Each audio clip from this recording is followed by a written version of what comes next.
വീട് കാടിന്റെ പരിസരത്താണെന്ന് അറിയാവുന്നതുകൊണ്ട് എല്ലാവരും എന്നെ കളിയാക്കി ചോദിക്കാറുണ്ട്, നീ എങ്ങനെ സ്കൂളിലേക്കും കോളേജിലേക്കൊക്കെ പോകുന്നത് വള്ളി തൂങ്ങിയാണോ എന്ന്. എന്റെ നാട്ടില് ഓൾമോസ്റ്റ് സിറ്റികളും ഏകദേശം ഈ രൂപമായിരിക്കും. ഈ സ്ഥലത്തിന്റെ പേരാണ് തൃപ്പള്ളിക്കവല. 3 പള്ളികൾ ഒരുമിച്ച് കയറുന്ന സ്ഥലമായതുകൊണ്ടാണ് അവിടെ തൃപ്പള്ളിക്കവല എന്ന് പേര് വന്നത്. ഇനി ചാത്തമരത്തിനും പാറയപ്പടിക്കും ഒറ്റക്കണ്ടത്തിനും എല്ലാം ഇങ്ങനെ ഓരോ കഥകളുണ്ട്. ഞങ്ങളുടെ ഈ കാടിന്റെ നടുവിലായിട്ടൊരു ക്ഷേത്രമുണ്ട്. ആ ക്ഷേത്രത്തിലെ പ്രതിഷ്ഠ ശാസ്താവാണ്. അങ്ങനെ ശാസ്തമറ്റം എന്നാണ് ആക്ച്വലി ഈ സ്ഥലത്തിന്റെ പേര്.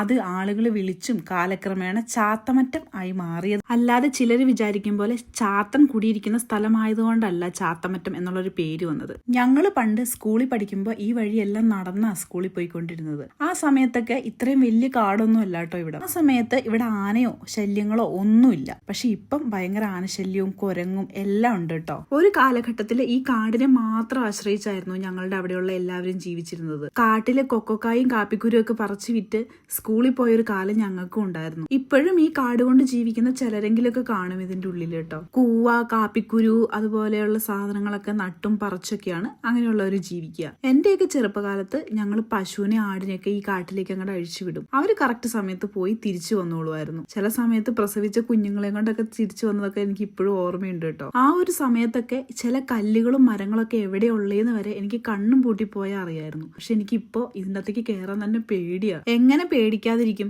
മലമ്പാമ്പും പെരുമ്പാമ്പും രാജവമ്പാലും ഒക്കെ എവിടെ പിടിച്ചാലും ഇവിടെ കൊണ്ടുവന്ന് തട്ടുക. ഇതൊന്നും പോരാത്തതിന് ഈ അടുത്തായിട്ട് ആനശല്യവും ഭയങ്കര രൂക്ഷമാണ് കേട്ടോ. ആളുകൾക്കൊന്നും കൃഷി ചെയ്യാനും പറ്റുന്നില്ല.